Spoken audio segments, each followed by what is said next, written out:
넓고 넓은 우주. 유난히 초록빛으로 빛나는 별이 있다. 이 별 어느 한 반도에 한 나라가 있다. 이 나라 사람들은 유난히 회장님이란 직업을 갖고 싶어 한다.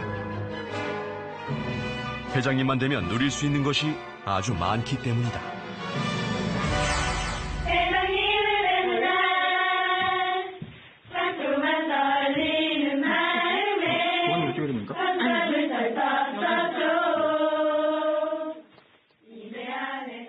승무원 교육생들이 단체로 율동을 하며 노래를 부른다. 손에는 빨간색 종이 하트가 들려있다. 이러려고 승무원이 된 건 아니었는데 이런 일까지 해야 하나 싶었습니다.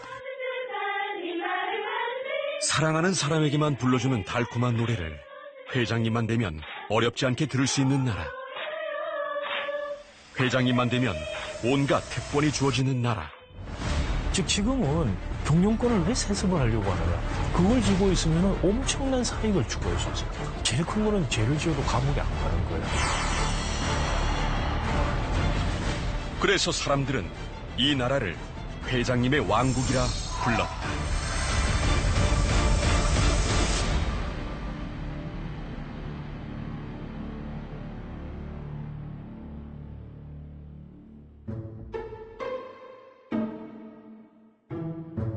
한진그룹 조양호 회장의 자택. 아침 시간 수행기사가 출근했다. 잠옷 차림의 여성은 조 회장의 부인 이명희 씨다. 수행기사는 아침부터 삿대질에 시달린다. 똑바로 당장 왕국동 지압해서 내 오늘 지압 몇 시에 할 수 있는지 제대로 전화해서 제대로 말해. 다짜고짜 폭언부터 퍼붓는다. 너 왜 전화는 2개씩 들고 다녀? 영상을 몰래 찍고 있던 수행기사는 움찔하며 휴대폰을 감춘다. 그런데 또 폭언이다. 개인 전화 부셔버려? 왜 개인 전화? 왜 일할 때 올라올 때 개인 전화 들고? 왜 개인 전화로? 이거는 일할 때. 이번엔 복장을 문제 삼는다. 오늘 나 행사 있어. 오늘 내 어디 중요한 행사 있어? 그래 말해! 없는데 왜 넥타이면 빨리 전화하란 말이야. 넥타이가 집안일을 하는데 방해가 된다는 것이다. 이명희 씨에게 삿대질과 폭언을 당했다는 사람은 한둘이 아니다. 소리를 지르며 물건을 발로 차고 서류를 집어던지고 사람을 불러서 밀쳐도 아무도 막을 사람이 없다.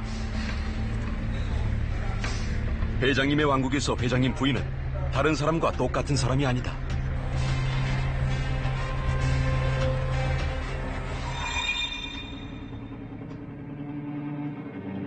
조지 오웰의 작품 동물농장.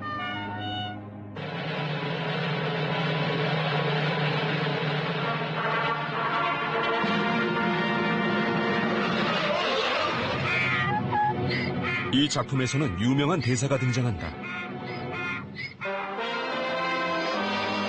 모든 동물은 평등하다. 그러나 어떤 동물은 다른 동물보다 더 평등하다.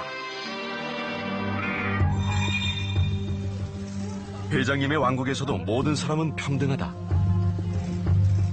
그러나 어떤 사람은 다른 사람보다 더 평등하다. 이제 견제받지 않고 통제되지 않고 사익을 마음대로 추구할 수 있도록 경영을 하는 그런 상황이죠. 노동자, 직원 이런 분들이 마치 자기가 먹여 살리는 식솔 같은 생각 또는 자기 하인 같은 생각을 하는 거죠. 그러니까 인신구속이 있는 사람 같이 아주 정근대적인 사고를 한다는 거죠. 1987년 방영된 KBS 코미디 유머 1번지. 점점 열기를 더해가면은 비룡그룹의 송년 행사가 한창이다. 87년도 가요계를 발칵 뒤집어놓은 가요계 백설공주 장덕 씨를 소개하겠습니다. 네. 장덕 씨. 여러분, 장덕 씨하고 우리 회장님하고 함께 노래할 수 있는 순서를 박수 보내주세요. 그러면 별로 내키진 않지만은 우리 장덕 씨한테 그런 기회를 한번 주도록 하겠어요. 이 좋아하는 것 좀 봐. 사랑해 당신을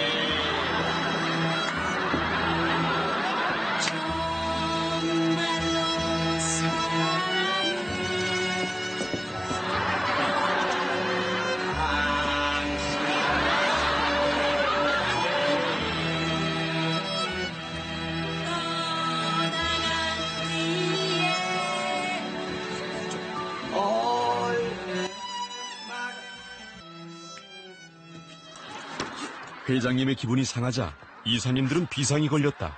아니, 그걸 그래 좀 못 받아줘요. 당신이 이뻐서 그런 거 아니냐고. 장덕 씨를 오죽조하면 여기까지 올라오겠어요. 저분이 그런 분이에요. 풍채로보나 뭘로 보나. 에이구, 들어가세요. 출연료. 출연료가 내 담당이에요? 난 몰라요. 아니, 우리 회장님 속을 그렇게 확 뒤집어놓고 무슨 출연료야? 이런 일들이 옛날 코미디에서만 벌어지는 일일까?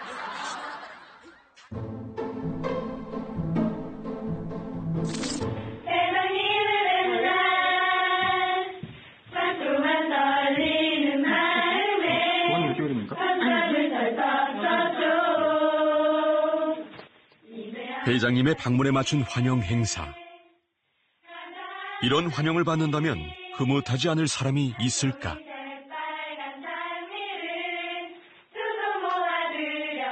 회장님은 기분이 좋았겠지만 정작 승무원들은 전혀 그렇지 않았다고 한다.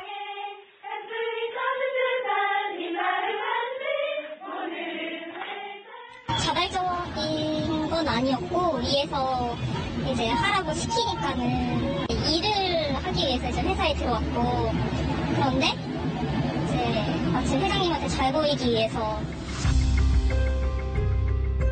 회장님을 맞이하기 위해 노래를 만들고 카드를 쓰고 심지어 강제로 환영 행사에 참석해야 했다. 교육을 받았던 승무원들은 수시로 동원돼야 했다고 털어놨다. 회장님이 오시면은 항상 눈물을 흘리는 어떤 역할들이 한 명씩은 있었고, 반갑게 맞아야 드려야 되는 기쁨조? 내가 이러려고 승무원을 지원을 했나? 신체 접촉은 물론 감동을 받은 척 연기를 하라는 지시까지 받았다고 한다.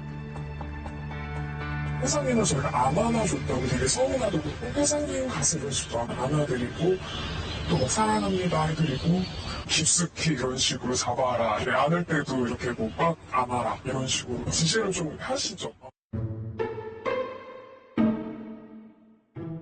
어떤 승무원은 회장님 환영 행사에 참석하기 싫어서 식당이나 화장실에 숨기도 했다. 화장실에, 식당에 숨어있는 승무원들 다 잡아냅니다. 그리고 어떻게 하시는지 아십니까? 여기 누구입니다. 회장님 만날 생각에 방점을 못 쳤습니다. 사랑합니다. 이거 지금 저만 그러는 거 아니죠? 이거 저희 자발적으로 합니까? 저희 자발적으로 합니까? 이제 그만하십시오. 그만하시고 경영 똑바로 못하실 거면 말 그대로 진짜 집에 가십시오. 어때요? 좋습니다. 회장님 오셔서 손을 쫙. 어떻게든 회장님의 기분을 맞춰주려는 재벌 기업의 행태는 우리에게 전혀 낯설지 않다. 30년 전 화제를 모았던 우리나라 최초의 시사 코미디 회장님 우리 회장님. 가입 안 하면 그만. 내가 겁내 안 해도 내 친자식처럼 보살펴 줄게. 회장님은 꿈속에서도 저의 응인이십니다. 회장님, 전 회장님의 영원한 종입니다. 딸랑딸랑. 서로 아부하는, 이런 건데, 살기 위해서 아부하는 게 참 웃기지 않아요? 재벌 기업의 행태를 너무 적나라하게 꼬집었던 걸까? 코미디를 보고 언짢아하는 회장님들이 많았다. 그 당시에도 회장님들은 광고를 무기로 방송사에 압력을 행사했다는 후문이다. 그 회장님들 사이에서 아마 광고 문제를 가지고 들고 나온 적이 있습니다. 전경련합회에 가서 우리가 침묵 시위하겠다. 우린 별로 힘이 없다. 그랬더니 그 회장님이 식사를 하다가 중간에 농담으로 한마디지, 그걸 진담으로 알아들으시면 어떡합니까? 뭐 이렇게 넘어가더라고. 그러니까 그 장난삼아 던지는 돌에 개구리 맞아 죽는 건 생각 안 하냐. 잘 돼야 될 텐데. 잘 돼야 될 텐데. 세월이 흘렀어도 이런 모습은 씁쓸할 정도로 변함이 없다. 솔직히 서석과 우편이 들었고 승진 영상을 끝까지 보지 못했거든요. 말로만 잘 들을 때는 실감이 나지 않았는데요. 직접 영상을 접하고 보니 분노가 치밀었습니다. 회장님 환영에 동원되느라 승무원들의 안전교육은 뒷전이었다. 회장님 오신다고 하면 교육원도 제쳐주고 또 회장님의 그런 맞이하는 그런 행사를 하는 게 더 중요하게 하고 있으니까 그게 문제죠. 어느 회사보다 안전이 중요한 항공사에서 안전교육에 차질이 빚어진 것이다. 이런 기업 문화를 가진 회사가 잘 될 수 있을까? 잘 될 턱이 있나? 잘 될 턱이 있나?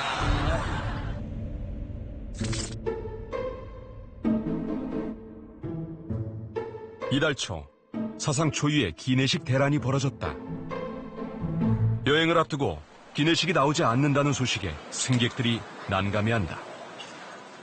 일부러 아시아나를 선택했거든요. 아이도 있는 상태여가지고 좀 저녁 기내식이 안 나오는 게 좀 걱정이 되긴 하는데. 세계적인 항공사에서는 있을 수 없는 일, 욕설을 하는 승객도 있었다. 나 잡아라 그래. 미안한 줄 알. 욕을 먹는 건 최일선에 있는 승무원들이었다. 미안하다. 죄송하다. 무릎 꿇어라. 사무장들한테 다 맡겨버렸어요. 너희가 판단해라. 너무 화가 나고 거기에 대한 트라우마와 내일은 또 어떻게 비행을 해야 되지? 기내식 대란은 누구의 책임일까? 지난해 아시아나 항공은 이달부터 기내식을 담당할 업체를 교체했다. 기내식을 공급해오던 이전 업체를 찾아갔다. 금호 아시아나 그룹이 신주 인수권두 사채를 인수해 추가 투자를 하라는 부당한 요구를 해왔다고 했다. 그리고 요구를 거절하자 납품 재계약에서 탈락했다고 말했다. 그 요구를 안 들어줬기 때문에 재계약이 안 된 거죠. 공정거래위원회에 신고한 거 맞고 부당한 요구가 있었기 때문에 신고한 겁니다. 공교롭게도 새로 선정된 업체가 공사 중에 불이 나면서 모든 것이 어그러졌다. 뒤늦게 기내식 공급을 맡아줄 업체를 구했지만 물량을 감당할 능력이 안 됐던 탓에 첫날부터 공급에 차질이 생긴 것이다.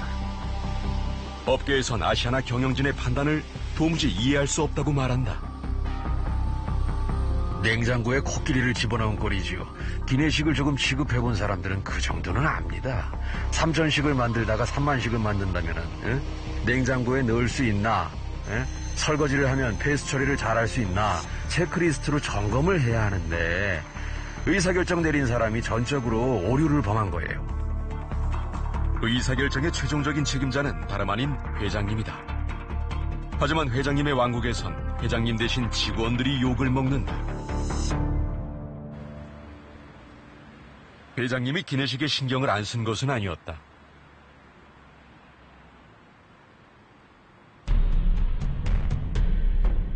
특히 아시아나 항공의 등기부 등본에서 유독 눈에 띄는 이름 하나, 미합 중국인 프레드 병식 박. 박삼구 회장의 고등학교 동문인 박 씨는 재미교포 사업가로 아시아나 항공 등의 기내식을 납품해온 것으로 알려졌다.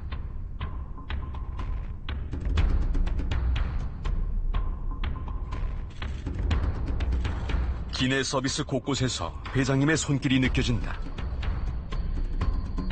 기내식 운반과 기내 소모품을 담당하는 업체 대표 주모 씨와 박모 씨는 아시아나 항공에서 고위 임원을 지내는 등 협력업체 4곳 대표 모두 아시아나 출신이었다.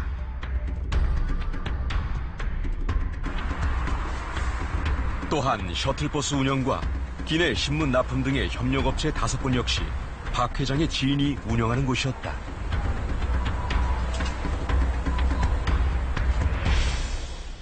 회사 이익이 되는 방향으로 해야 되는데 그게 아니라 이제 본인의 지인이나 이런 사람들에게 그런 사업 기회를 줬다는 건 어쨌든 회사의 이익보다는 개인의 이익을 편취하는 가능성이 높은 부분에 있어서 도덕적인 비난의 가능성이 크다라고 말씀드리는 거고요. 그 새해 복 많이 받으시고 만사형통하십시오.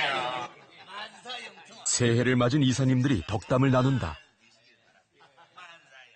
무병장수십시오. 건강이 최고입니다. 무병장수세요. 회사 일보다 회장님 아첨에 열을 올리는 이사님들도 손가락질을 하는 사람이 있다. 바로 회장님의 처남이다. 바로 이사님들 설상가상하세요. 여러분 설상가상하십시오. 예. 저 우리 양 이사님도 예년과 마찬가지로 아나무인 하십시오. 회장님을 등에 업고 위세를 부리는 처남. 그렇지만 아나무인이 무슨 뜻인지도 모른다. 훌륭하신 말씀 제 마음속에 깊이 간직하겠습니다.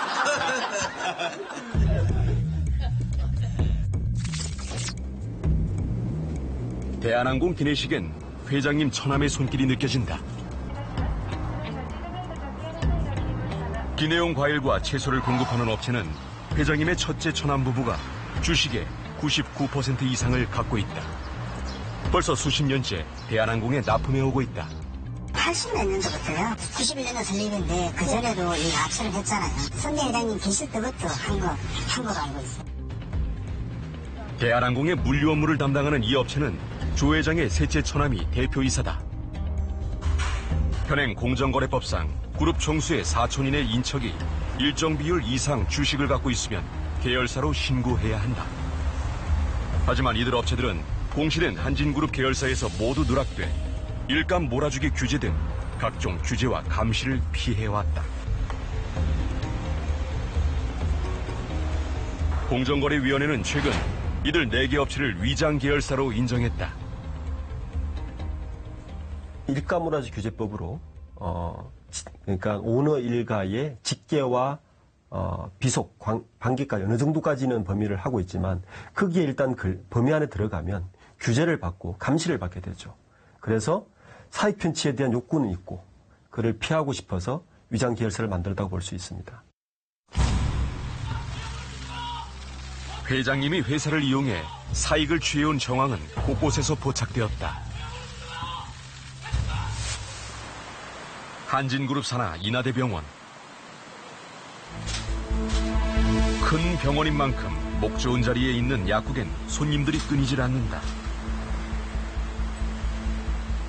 약국은 법적으로 약사만이 운영할 수 있다. 하지만 이 약국은 주인이 따로 있는 약국, 이른바 사무장 약국이라는 의심을 받고 있다. 실질적인 대표는 회장님 자신이며 여기서 얻은 수익만 지금까지 1,000억 원이 넘는다는 게 수사당국의 판단이다. 또 가족회사를 통해 기내 면세품 납품업체들로부터 이른바 통행세를 거둔 의혹. 세 자녀를 위해 정석기업 주식을 싸게 사들였다가 비싸게 되파는 방식으로 회사에 수십억 원의 손해를 끼친 의혹도 받고 있다. 여기에 취업 청탁 의혹 사건과 땅콩 회항 사건 당시 자신과 딸 조연아 씨의 변호사비 20억 원을 회사에 대납시킨 혐의도 받고 있다. 조연아 씨 변호사비 의혹도 나왔던데 그에 대해서 어떻게 생각하세요? 죄송합니다. 직원들이 퇴진 요구하고 있는데 회장직 물러나실 생각 없으세요? 퇴진에 대해서 한 말씀 해주세요.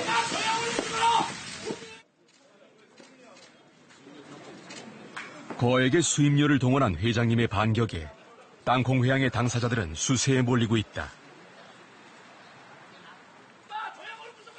일반 국민이라면 분명히 벌을 받아야 되는 행동임에도 불구하고 대한항공이라는 거대 회사를 운영하고 계신 분이 경영을 하겠다고 하시면서 책임을 지지 않는 이 모습이 아주 개탄스럽습니다.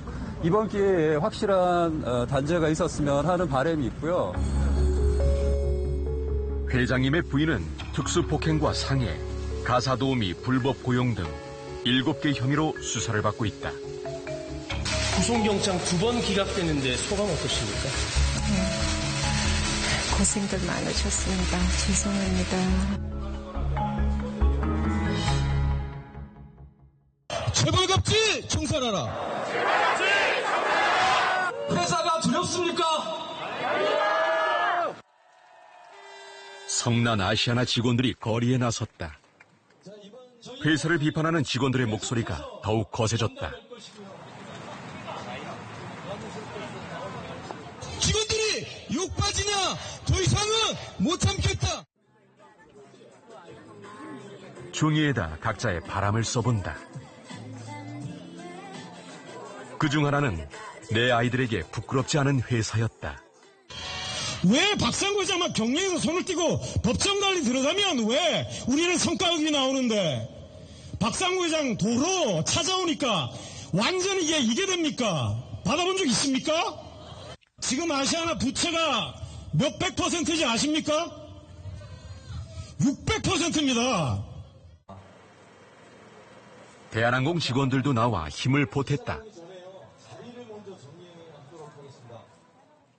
사람을 귀하게 여길 줄 모르는 저들에게 경고합니다. 박상구는 물러가라. 정영우도 물러가라. 박삼구 회장은 지난해 연봉으로만 14억 원을 받아갔다.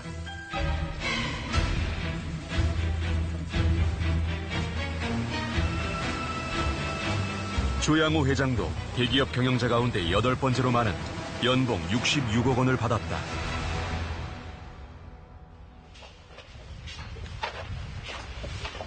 서울 을지로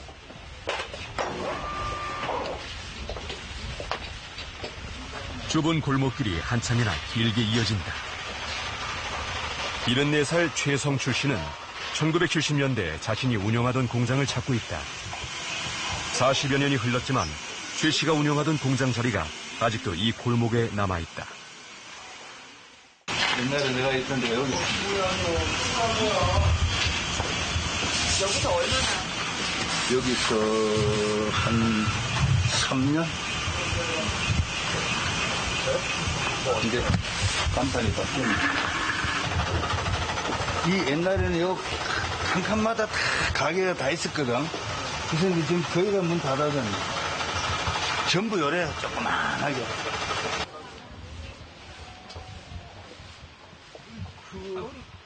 어이구, 오랜만이다. 야, 재미 좋은가? 그래, 앉아. 40년 전 옛 동료들이 아직도 이 골목에서 가게를 운영하고 있다. 1970년대 말 최 씨의 손재주가 좋다는 소문이 나자 삼성 직원들이 직접 찾아와 최 씨에게 일감을 맡겼다. 삼성 코닝 구매 담당자가 나를 찾아왔습니다. 그때 당시에는 삼성이 우리나라에 기술이 아무것도 없었어요. 찾아와갖고 이러이러한 부품을 좀 만들어달라. 그래서 내가 그 정밀 가공 부품인데 내가 만들어서 줬더니 이제 나보고 삼성 코닝에 일을 전적으로 해주면 안 되겠느냐.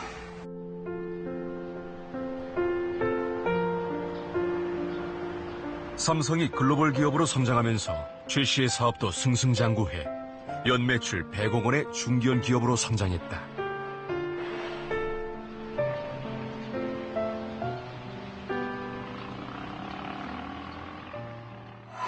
바로 전 세계 인류 기업하고 경쟁을 하지 않으면 생존이 불가능하다. 극단적으로 얘기해. 농담이 아니야. 마누라 자식 빼는 건 다 바꿔봐. 최 씨 같은 뒷골목 공장주들도 실력만 있으면 기회를 잡을 수 있던 시절이었다. 텔레비전에 들어가는 브라운관 생산에 필요한 설비를 만든 공로로 회장님으로부터 상을 받기도 했다.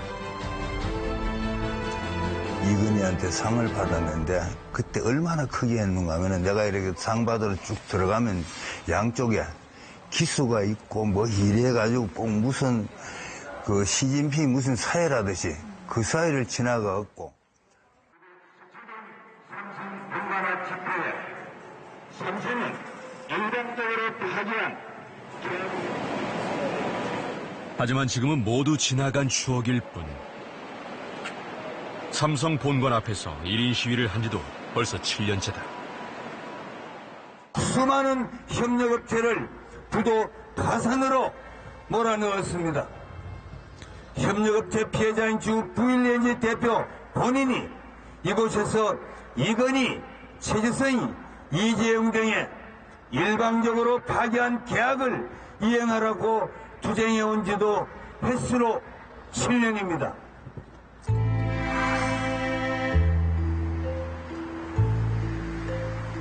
힘들었던 IMF 외환위기도 버텨냈건만 삼성의 권유로 중국에 진출한 것이 패착이었다고 한다. 그때 당시에는 와라 했죠. 그 설비를 금형이랑 뭐 하려면은 우리 기술이 필요했고요.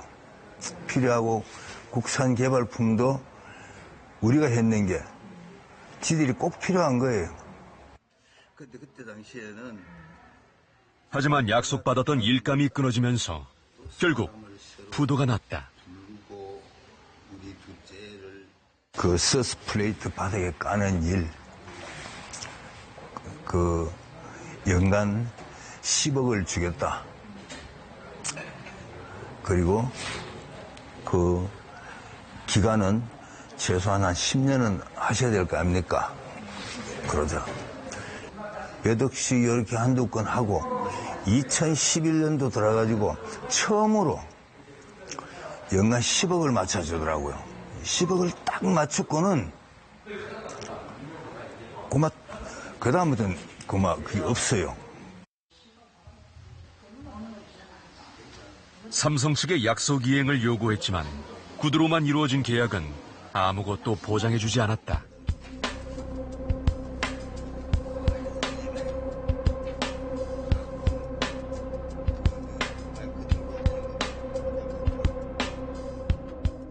(10억이라는) 이 모든 것이 구두로 돼 있었고, 근데 이제 삼성이 원래 있잖아요. 그런 못된 게 있습니다. 뭐냐면은 자기네들이 일감을 좀 이렇게 주잖아요.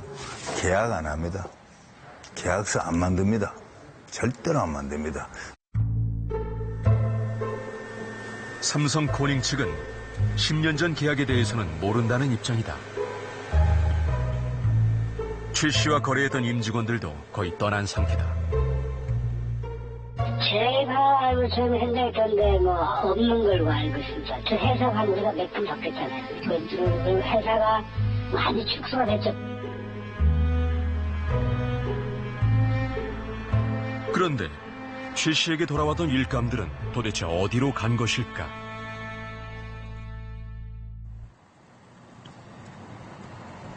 충남 천안에 있는 기계설비 전문업체. 지금은 삼성 코닝에서 분사됐지만 한동안 필요에 따라 삼성그룹을 들락날락하던 업체다. 지난해 이 회사의 매출액은 1,090여억 원, 매출의 절반 이상을 삼성 디스플레이에 의존하고 있다.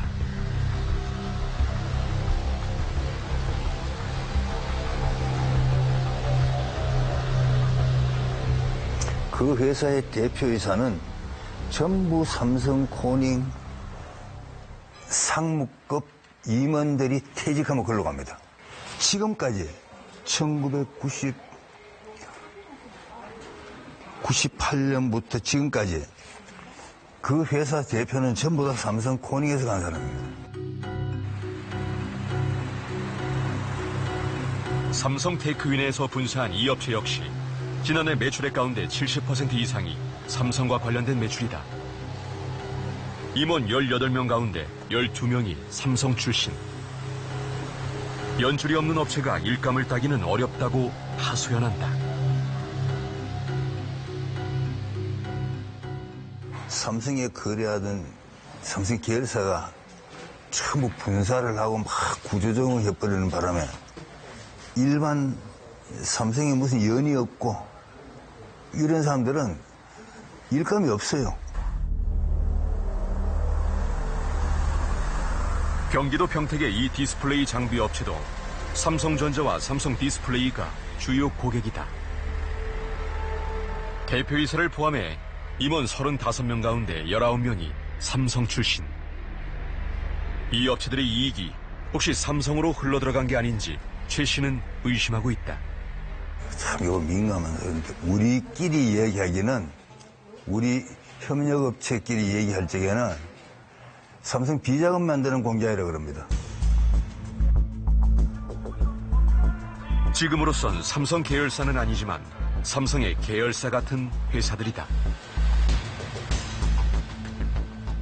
손쉽게 일감을 줬고 더 많은 이득을 줬기 때문에 거기에 대한 부가적인 혜택을 받기를 원하겠죠. 그래서 그 부분은 일종의 비자금이라든지 다른 형태로 이득을 취하지 않느냐는 합리적인 의심을 할 수 있는 부분입니다.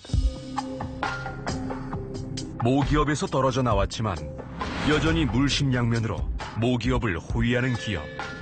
업계에서는 이들 기업을 가신기업이라고 부른다.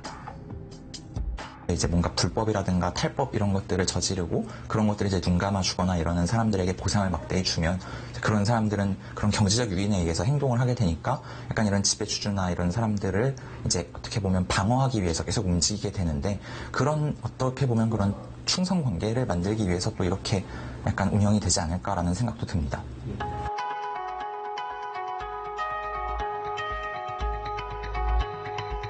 회장님의 왕국은 가신기업까지 늘려가며 점점 영토를 확장시키고 있다.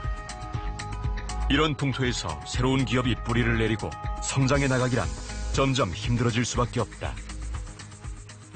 재벌들이 갖고 있는 자기들 회사, 계열사 돈으로 다른 기업들을 쉽게 사들이고 다른 사업 영역으로 쉽게 확장을 할 수 있다는 것이고 이것은 달리 말하면은 그런 그 기본적인 자산이라든지 그런 계열을 거두고 있는 재벌이 아닌 다른 도전자들은 진입하기가 어렵다는 거죠.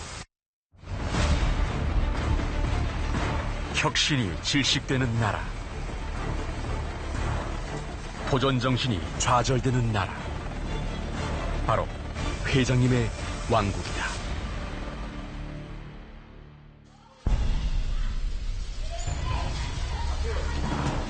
잊을만 하면 터져나오는 게 회장님들의 비자금 문제다.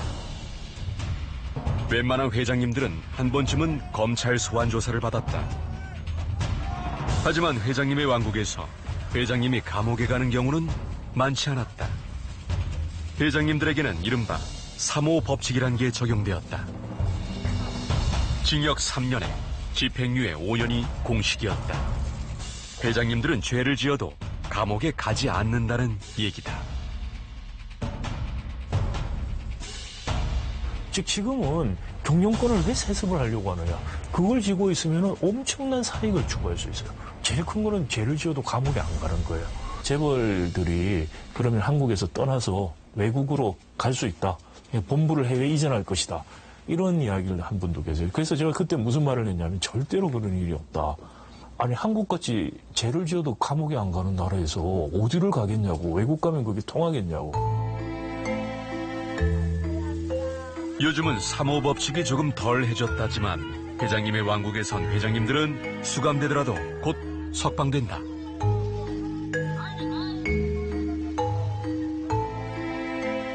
그들이 복귀를 하거나 형을 받았을 때 사회에서는 매우 놀랍게도 관용적이라는 거예요. 이 기업들의 범죄가 얼마나 사회적으로 큰 치명상을 입히는 것인지 아직도 우리는 인식이 좀 낮은 것 같아요. 선처의 이유로 약방에 감초처럼 등장하는 논리가 있다.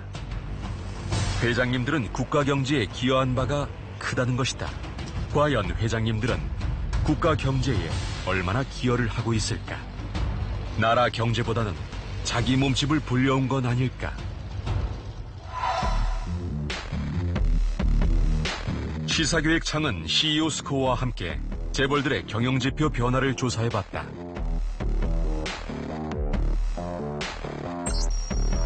재계율이 삼성의 자산은 지난 10년간 170% 넘게, 매출액은 100% 가까이 증가했고 영업이익과 순이익도 각각 300%와 200% 늘었다.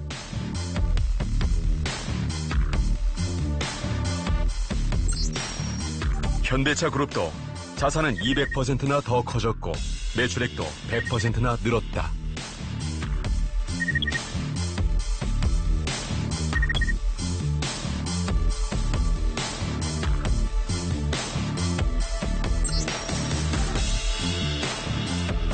SK그룹의 성장도 돋보인다.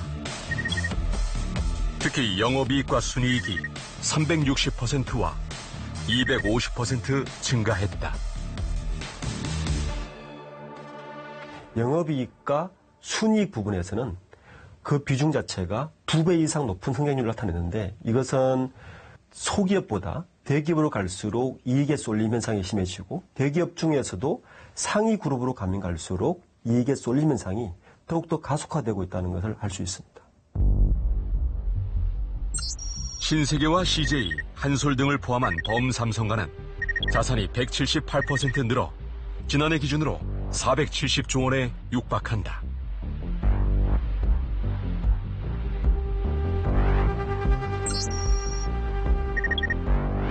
범현대가의 자산은 142% 증가했다.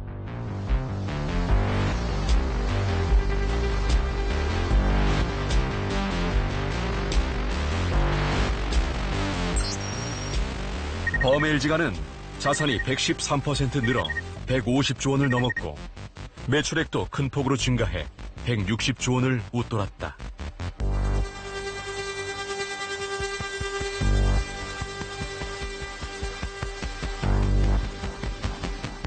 이들 8대 재벌 가문이 우리 경제에서 차지하는 비중은 얼마나 될까? 지난해 우리나라 전체 GDP는 1,730조 원, 10년 전보다 65% 커졌다. 계열사는 690여 개에서 1,060여 개로 늘었다.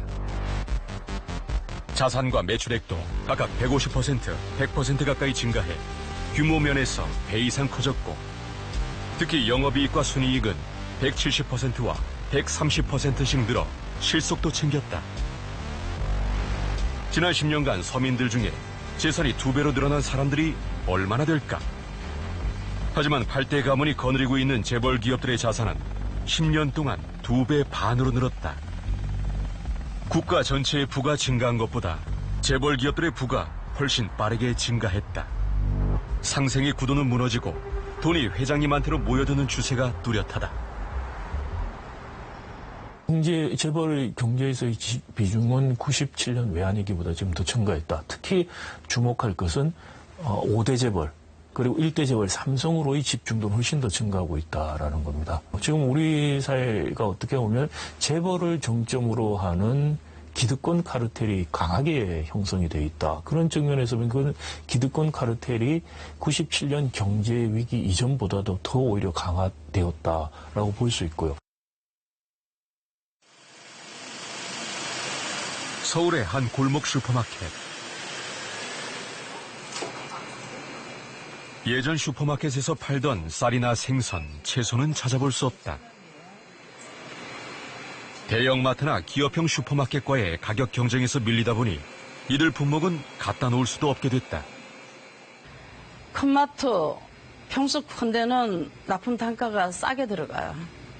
그리고 행사하는 거 1+1도 이제 붙여서 들어가고, 저희 같은 경우는 매출이 안 좋으니까 납품 단가가 비싸게 들어와요.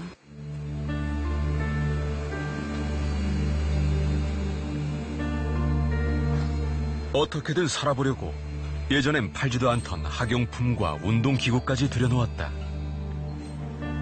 하지만 근처에 기업형 슈퍼마켓이 들어오면서부터 매상이 눈에 띄게 떨어졌다.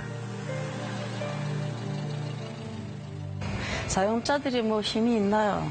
대기업에서 움직이고 정부에서 허락해가지고 움직이니까 거리낌 없이 하는데 영업시간 안 지켜준 거는 좀 강하게 좀 처분 좀 해주세요.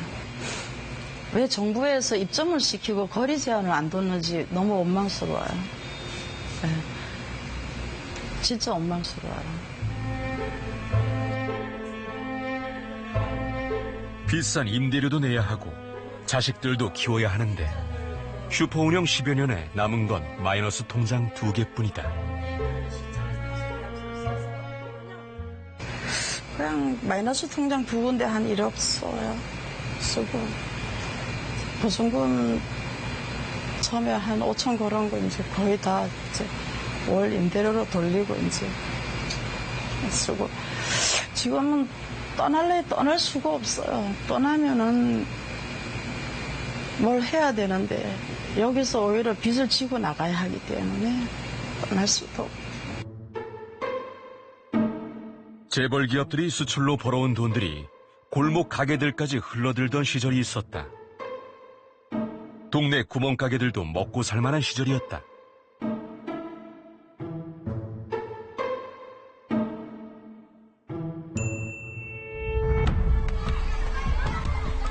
하지만 지금의 재벌 기업들은 구멍가게들의 가장 강력한 경쟁자가 돼가고 있다. 그 사이 경쟁력 약한 동네 슈퍼마켓은 무력하게 밀려나고 있다. 이미 우리 주변에 걸어서 5분 거리에는 기업형 슈퍼마켓은 물론 국내 대기업의 편의점들이 자리 잡은 지 오래다.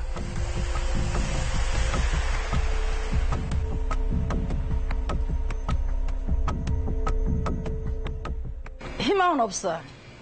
희망은 없고 대기업 슈퍼 이제 기업들이 99석을 가졌는데 그 한 석을 마주 채워서 100석을 채우려고 동네 슈퍼를 너무 이렇게 힘들게 하고 영업시간도 지금 안 지켜주고 장사를 하니까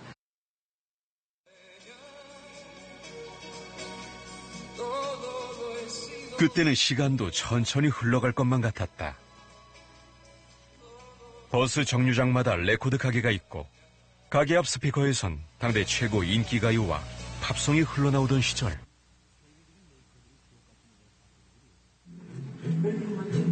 김지은 씨도 그때 처음으로 음반 가게를 냈다.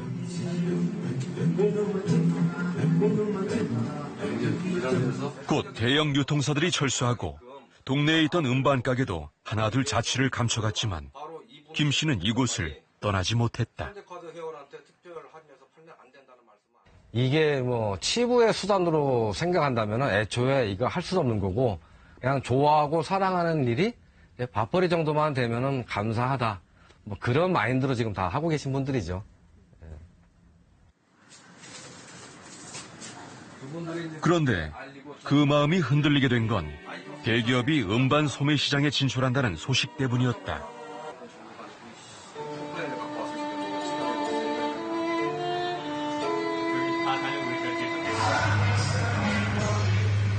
이 년 전 문을 연 대형 음반 매장.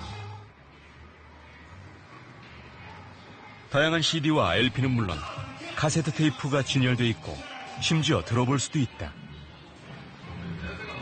한 신용카드 회사가 홍보용으로 만든 매장으로 젊은 세대의 관심을 끌고 있다.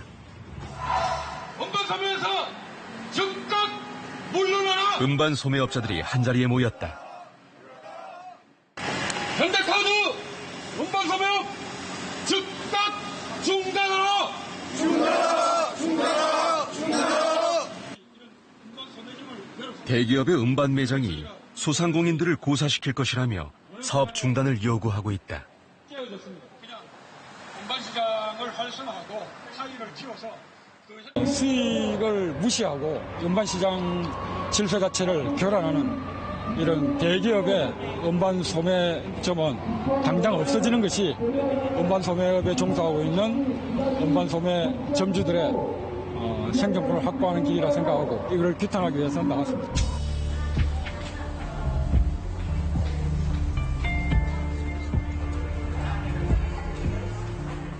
(20% 할인에다가 N포인트를 100% 쓰면은 거의 실질적인 덤핑 가격으로 되거든요.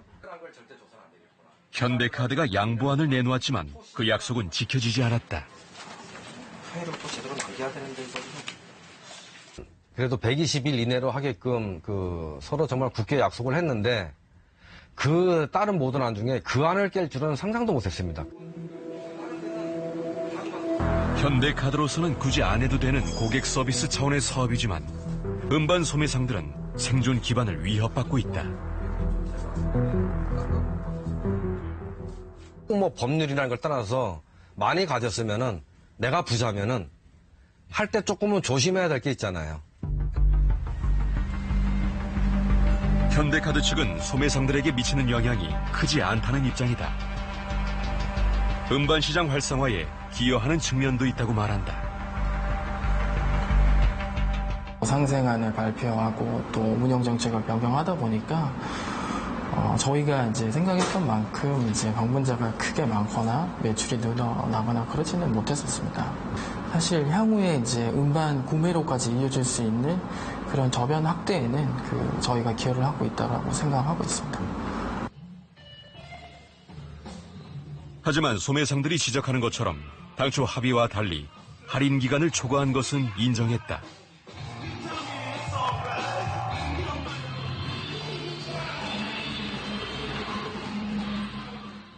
그렇게 되면 이제 처음 상생안에 있던 것보다는 할인 기간이 더 늘어났었다는 말씀이십니까? 네, 그렇습니다.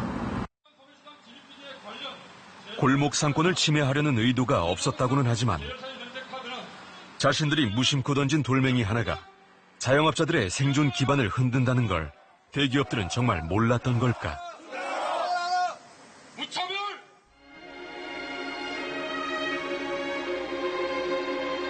경남 의령군 남강 상류.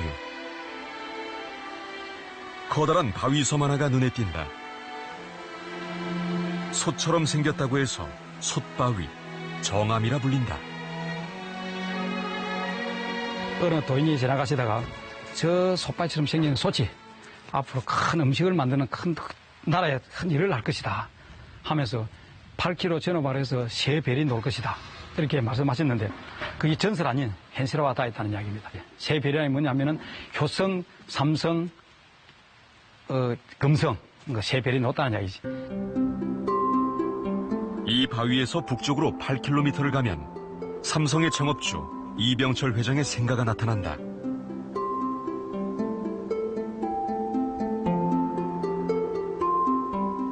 솥바위에서 남서쪽으로 9km를 가면 LG 창업주 구인의 회장과 GS 창업주 허만정 회장의 생가가 있는 동네가 나온다.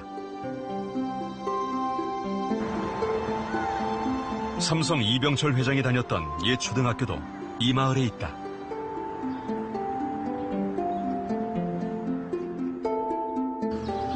구인의 회장님을 비롯해서 삼성 회장, 이병철 회장님이 이곳에 와가지고 누님댁에서 초등학교 다녔고 또 효성그룹의 조홍재 회장님도 이곳에서 학교를 다닌 그런 작은 시골의 초등학교지만 세 재벌의 창업주를 배출한 학교로서 유명하죠.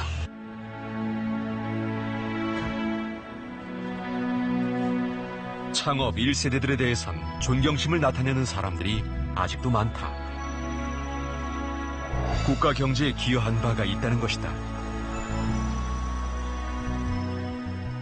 옛날에는 우리가 너무 어렵게 살았는데 지금 우리가 이게 생각해보면은 대문구에서 1등 공신 아닙니까? 하지만 요즘 회장님들 이야기만 나오면 태도가 달라진다. 여러 기업에서 문제가 생기는 거 보면 참 요즘 재벌들은 옛날 사람들보다 비해서 도덕적으로 한심하다 하는 그런 생각을 갖게 됐습니다.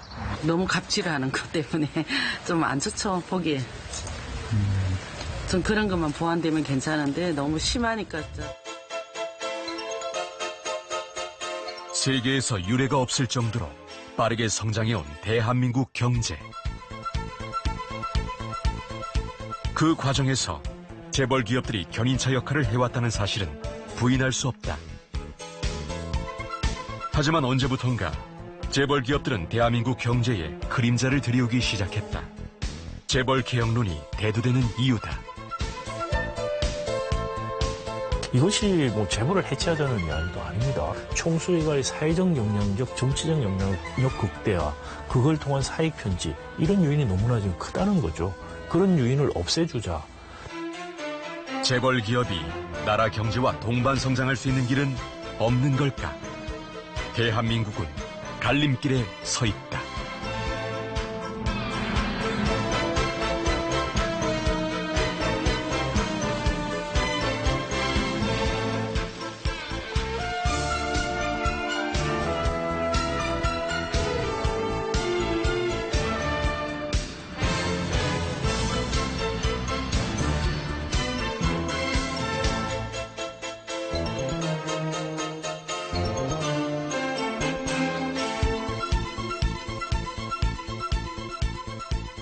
우리가 표현을 할 때도 3, 4세 회장 등극이란 표현을 쓰잖아요. 3, 4세 시대로 오면서 이들은 모든 것을 갖춘 상태에서 자신이 올라서게 되는, 말하자면 정복자의 후계자로서 마치 이렇게 등극하게 되는